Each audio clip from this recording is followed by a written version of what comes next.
হঠাৎ করেই মূর্খ শুভেন্দু অধিকারীর নির্দেশে কিছু ভারতীয় নাগরিককে বাংলাদেশে পুশিন করার চেষ্টা করছে বিজেপি।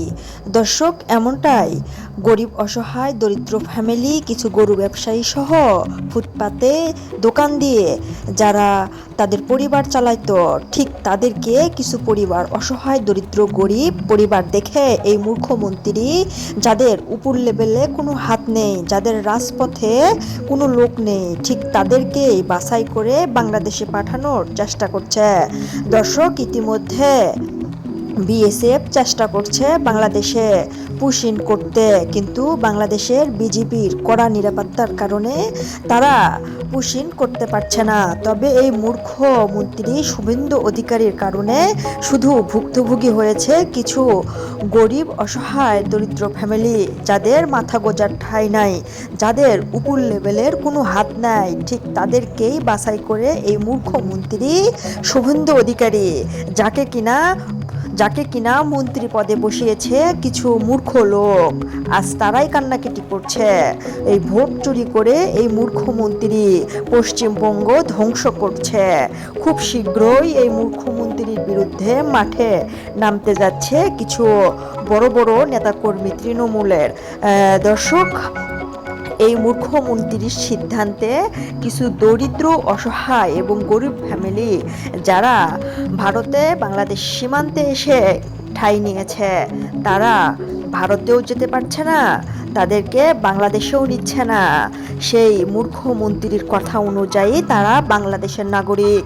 এখন প্রশ্ন হচ্ছে, তারা যদি বাংলাদেশেরই নাগরিক হয়, তাহলে ইন্টারন্যাশনাল যে ল আছে, এই লর মাধ্যমে তাদেরকে বাংলাদেশে ভারতের সরকার পাঠাবে।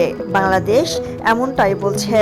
কিন্তু রাতের আধারে সীমান্ত এলাকায় যেসব লাইট চলে এরিয়ায়, সেই লাইটগুলো অফ করে এই সকল দরিদ্র অসহায় ফ্যামিলিকে তারা পুশ ইন করার চেষ্টা করছে। এটা তো বড় ধরনের অন্যায়। এখানে স্পষ্টভাবে বলাই যেতে পারে যে কিছু ভারতীয় নাগরিকদের তারা এখানে তাদের রাজনীতির প্রতিহিংসার কারণে বাংলাদেশে পুশ ইন করার চেষ্টা করছে। তবে বাংলাদেশে বিজেপি, বাংলাদেশে সরকার ইতিমধ্যে বলেছে, তারা যদি বাংলাদেশের নাগরিক হয়, আমরা যেরকম রোহিঙ্গাদের আশ্রয় দিয়েছি মায়ানমার, ঠিক আমাদের দেশের মানুষ হলে আমরা তাদেরকে আশ্রয় দিব। কিন্তু সেটা ইন্টারন্যাশনাল যে ল আছে, আইসিটির নিয়মে বাংলাদেশে পাঠানো হোক। কিন্তু এইভাবে রাতের আধারে তারা যদি সীমান্ত এলাকার লাইটগুলো অফ করে পুশ ইন করার চেষ্টা করে, তাহলে তো এটা বিপজ্জনক হবে। দর্শক, ভিডিও ফুটেজটি দ্রুত শেয়ার করে দেন। এই সকল ভারতের মূর্খমন্ত্রী শুভেন্দু অধিকারীর কারণেই হচ্ছে। আর যদি পশ্চিমবঙ্গ সবাই চুপ থাকে, তাহলে হয়তো এই মূর্খমন্ত্রী দিনের পর দিন কুকর্ম অকর্ম যা আছে এই দেশটাকে ধ্বংস করে দেবে। তাই পশ্চিমবঙ্গের উচিত যে এই মূর্খমন্ত্রীর বিরুদ্ধে রাজপথে নামানো এবং খুব তাড়াতাড়ি তাকে পদত্যাগ করতে হবে।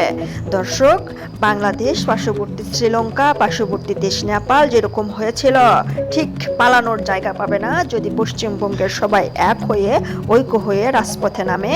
তাহলে এই মূর্খমন্ত্রী লুঙ্গি খুলেও পালানোর ভয় পাবে না। দর্শক, নির্দ্বিধায় ভিডিও ফুটেজটি শেয়ার করে দেন এবং আপনি যদি এই চ্যানেলে নতুন হয়ে থাকেন, তাহলে দ্রুত সাবস্ক্রাইব করেন নতুন নতুন ভিডিও সবার আগে পাওয়ার জন্য। ধন্যবাদ।